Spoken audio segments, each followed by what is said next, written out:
Hello friends, आप सभी का स्वागत है आपके अपने यूट्यूब चैनल पर। आज हमारा टॉपिक 10th क्लास का साइंस विज्ञान का पहला chapter number 1 chemical reaction and equation में रहेगा। केमिकल रिएक्शन एंड इक्वेशन तो हमारा पहला टॉपिक ही बन जाता है व्हाट इज केमिकल रिएक्शन। आप पढ़ रहे हैं बाय अमित बैरवा यानी कि मुझसे।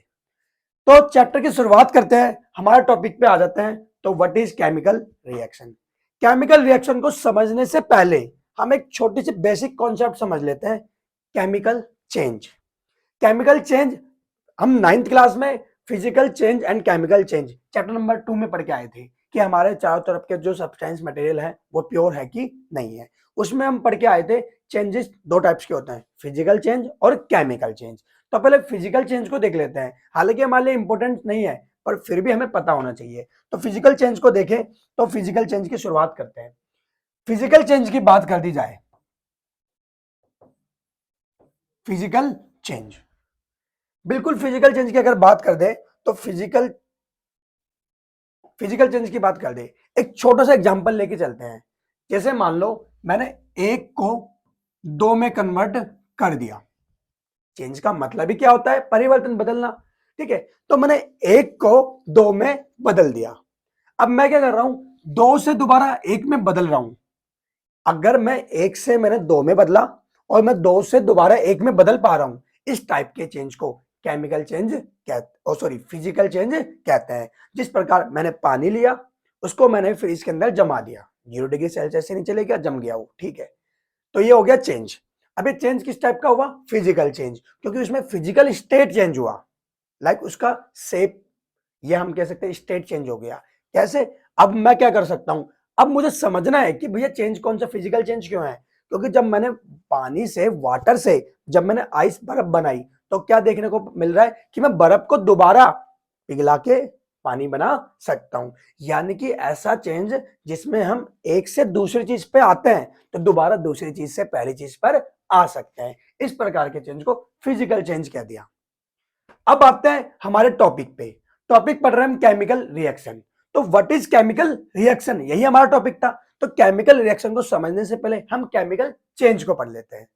इसके जस्ट अपोजिट, अगर हमने एक से कोई चीज दूसरी बना ली, दोबारा समझना, एक से हमने दूसरी चीज बना ली, अगर हम दोबारा दो से पहली चीज नहीं बना पा रहे, अब की बार दोबारा आपकी बार नहीं बना पा रहे, तो इस तरह के चेंज को केमिकल चेंज कहते हैं। जिस प्रकार मैंने ली लकड़ी, बीड़ी नहीं भाई, लकड़ी, बीड़ी जलने के बाद भी राख बनती है, लेकिन मैंने ली लकड़ी, लकड़ी को मैंने जलाया, राख बनी। क्या राख से दोबारा तुम लकड़ी बना सकते हो? नहीं। कोयला लिया, जलाया, राख बन गई? नहीं बने। ठीक है, दोबारा हम राख से लकड़ी या कोयला दोबारा नहीं बना सकते। मैंने दूध लिया, दही बना, मक्खन बना, पनीर बना, क्या हम दोबारा उससे दूध बना पाएंगे? बिल्कुल नहीं। तो ऐसे चेंज जिसमें हम एक से दूसरी चीज बना रहे हैं और दूसरी से अगर पहली चीज बन जा रही है तो फिजिकल चेंज, और दोबारा दूसरी से पहली चीज नहीं बन पा रही है तो केमिकल चेंज। टॉपिक की बात करें, हमारी केमिकल रिएक्शन ही क्या होती है? Chemical change. It means chemical change is also known as chemical reaction. मतलब हम कह सकते हैं if chemical change take place, it means chemical reaction has also taken place. तो पहली definition what is chemical reaction, ये इंटरनेशनल डेफिनेशन नहीं है। इंटरनेशनल डेफिनेशन अभी हम आगे पढ़ेंगे। बस अगर हमें समझना, टॉपिक को अंडरस्टैंडिंग होना है, तो हम बस इतना याद रखेंगे कि if chemical change take place, it means chemical reaction has also taken place. मतलब केमिकल चेंज ही क्या है? Chemical reaction. एक डेफिनेशन। चलो अब दूसरी डेफिनेशन पे आते हैं। इसका मतलब क्या हो गया? Old bonds are broke down into new bonds. मतलब क्या हो रहा है? केमिकल चेंज हो रहा है। इट मींस हो क्या रहा है कि पुराने बॉन्ड टूट रहे हैं, समवेयर कहीं पे कहीं ना कहीं पे पुराने बॉन्ड टूट रहे हैं और नए बॉन्ड बन रहे हैं। तो इस तरह हम कह सकते हैं old bonds are broke down into new bonds. ये सेकंड डेफिनेशन आ गई। Chemical reaction is also known as chemical change, sorry, chemical change is also known as chemical reaction, या chemical reaction is also known as chemical change. बात एक ही है। Second reaction होगी, second definition होगी old bonds are broke down into new bonds. It means we can say the process in which old bonds are broke down into new bonds. ये second definition होगी। Third definition की बात करें, जो international definition है, जो हम जब पहली क्लास लेंगे टीचर यही स्टार्ट करेगा व्हाट इज केमिकल रिएक्शन, और वो वही डेफिनेशन बोलेगा। मैं भी बोलूंगा, ये कोई भी होगा, ये इंटरनेशनल डेफिनेशन है। टू और more substance react to form new substance. Chemical reaction means एक न्यू सब्सटेंस का फॉर्मेशन होता है। तो हमारे पास तीन डेफिनेशन आ गई। पहली, chemical change is also known as chemical reaction. दूसरी, old bonds are broke down into new bonds. और तीसरी, टू और मोर सब्सटेंस फॉर्म या react to form new substance. तो बच्चों हम पे तीन रिएक्शन आ गई। अब हम, किसी ने हमसे पूछा व्हाट इज केमिकल रिएक्शन, तो हम पे तीन डेफिनेशन है।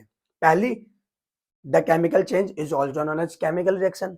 दूसरी, the process in which old bonds are broke down into new bonds. और तीसरी, the process in which two और more substance form new substance या react to form new substance. तो हम पे कितनी डेफिनेशन हो गई? हम पे तीन डेफिनेशन हो गई। अब बात करते हैं अगली की। अब बात करते हैं कि केमिकल रिएक्शन हो गई। अब देखो एक चीज, बेसिक चीज समझना बच्चों, जैसे ये हम केमिकल चेंज पढ़ रहे हैं, केमिकल रिएक्शन पढ़ रहे हैं, हम चीज पढ़ रहे हैं, हम पढ़ रहे हैं केमिस्ट्री। और केमिस्ट्री होता है मैटर के बारे में पढ़ना। तो जितनी भी चीजें होती हैं ये तो हम कॉपियों में पढ़ते हैं, बट ये रियलिटी में क्या होता है? रियलिटी में लेबोरेटरीज के अंदर, लैब्स के अंदर रिएक्शंस होती हैं, जिसमें दो चीज मिलाई इनके अंदर, पिपेट के अंदर या टेस्ट ट्यूब के अंदर, और उनसे नई चीज बन गई। तो वहां तो हमको साफ दिख जाता है। लेकिन अगर हम इसको कॉपी में पढ़ रहे हैं, अगर इसको हम प्रैक्टिकली नहीं कर रहे हैं, थ्योरेटिकली पढ़ रहे हैं, तो हमें कैसा पता लगेगा केमिकल रिएक्शन हुई है? How can we note that a chemical reaction has taken place? Question आया हुआ है पहले। या how can we determination that a chemical reaction has take place, मतलब हमें कैसे पता लगेगा कि केमिकल रिएक्शन हुई है? तो केमिकल रिएक्शन हुई है, इसका सबसे पहला पॉइंट कि कोई ना कोई केमिकल रिएक्शन हुई है, इसका पहला पॉइंट, कोई ना कोई न्यू प्रोडक्ट, इसको प्रोडक्ट ना बोल के, इसको प्रोडक्ट ना बोल के हम कह सकते हैं न्यू सब्सटेंस फॉर्मेट होता है। अगर कहीं पर न्यू सब्सटेंस बन रहा है, इट मींस वो केमिकल रिएक्शन है, पहली चीज। दूसरी चीज, क्या हो रहा है? चेंजेस हो रहे हैं। क्या हो रहा है? चेंजेस हो रहे हैं। कहीं पे अगर केमिकल रिएक्शन हुई है, मतलब क्या हुआ है? Chemical change. यस, ये वही बात आ गई कि chemical change is also known as chemical reaction. कैसे भाई? चेंज होता है, वो भी कौन से? केमिकल। केमिकल का मतलब क्या हो सकता है? टेस्ट। क्या हो सकता है बच्चों? टेस्ट हो सकता है, या फिर स्मेल, कलर भी कह सकते हैं हम। तो हमको क्या देखने को मिल रहा है कि टेस्ट, स्मेल या कलर चेंज हो रहा है, इट मींस क्या हो रही है? Chemical reaction. पहला इंडिकेशन हो गया। दूसरा क्या हो गया? कि न्यू सब्सटेंस बन रहा है। तीसरा हम कह सकते हैं प्रिसिपिटेट फॉर्मेशन या फॉर्मेशन ऑफ प्रिसिपिटेट। अभी प्रिसिपिटेट क्या होता है? जैसे हमने क्या करा, हम गए, हमने लिया पानी, और पानी के लिए हम, पानी के अंदर हमने डाल दी दाल, या कंकड़ डाल दिया, या पत्थर डाल दिया, तो होता क्या है? वो घूम रहे होते हैं। जब थोड़ी देर के लिए उसको रख देते हैं किसी गिलास को, तो हम क्या देखने को मिलता है कि किसी गिलास के अंदर जो हैवी पार्टिकल होते हैं वो नीचे सेटल डाउन हो जाते हैं। इन हैवी पार्टिकल्स को ही हम प्रिसिपिटेट कहते हैं। मींस ऐसे पार्टिकल जो थोड़े हैवी होते हैं, जिनका मास ज्यादा होता है उस सॉल्यूशन के कंपैरेटिव में, और वो कंप्लीटली सेटल डाउन हो जाते हैं बॉटम में। ठीक है, और ऐसे पार्टिकल्स को हम क्या बोलते हैं? प्रिसिपिटेट। तो क्या हो सकता है? जब भी केमिकल रिएक्शन होती है, इट मींस क्या होता है? Chemical change. दूसरा क्या होता है? दो या दो से ज्यादा सब्सटेंस मिलकर नए सब्सटेंस बना रहे हैं। तीसरा, या तो पुराने बॉन्ड टूटते हैं और नए बॉन्ड बनते हैं। ये तीन इंडिकेशन, ये तीन डेफिनेशन हम कह सकते हैं केमिकल रिएक्शन। केमिकल रिएक्शन हुई तो हमें कैसे पता लगेगा? ये तो भाई लैब्स की बात होती है। तो केमिकल रिएक्शन हुई, इसका पहला इंडिकेशन क्या हो जाएगा? न्यू सब्सटेंस बन रहा है। दूसरा क्या हो जाएगा? जो न्यू सब्सटेंस बना है उसमें चेंजेस देखने को मिलेंगे, कि वो पहले से या तो कलर में चेंज होगा, या स्मेल में चेंज होगा, या टेस्ट में चेंज होगा। तो टेस्ट, स्मेल और कलर टॉपिक पे आए। इसके अलावा हमें कैसे पता लगेगा? तो कभी कभार क्या होता है, हैवी पार्टिकल्स क्या होता है? बन जाते हैं। तो इसी को हम क्या बोलते हैं? Formation of precipitate. ये हमारा तीसरा पॉइंट हो गया। इसके अलावा कभी कभार क्या होती है, जब केमिकल रिएक्शन होती है तो कुछ गैसें वो क्या हो जाती है? एवोल्यूट हो जाती है, मतलब एवोल्यूशन ऑफ गैस। ये हमारा अगला पॉइंट हो गया। तो केमिकल रिएक्शन होगी, हमें पता कैसे लगेगा? पहला पॉइंट, चेंजेस देखने को मिलेंगे, अब वो स्मेल में, टेस्ट में, कलर में, स्टेट भी कह सकते हैं। इसके अलावा दूसरा पॉइंट, हम न्यू सब्सटेंस फॉर्मेशन देखेंगे। तीसरा, एवोल्यूशन ऑफ गैस, मींस कुछ गैसें निकल जाएगी। और चौथा पॉइंट, प्रिसिपिटेशन मतलब कुछ पार्टिकल्स ऐसे बनेंगे जो हैवी होंगे और सेटल डाउन हो जाएंगे बॉटम में। इट मीन्स केमिकल रिएक्शन हुई तो हम कह सकते हैं कि ये सारे चेंजेस देखने को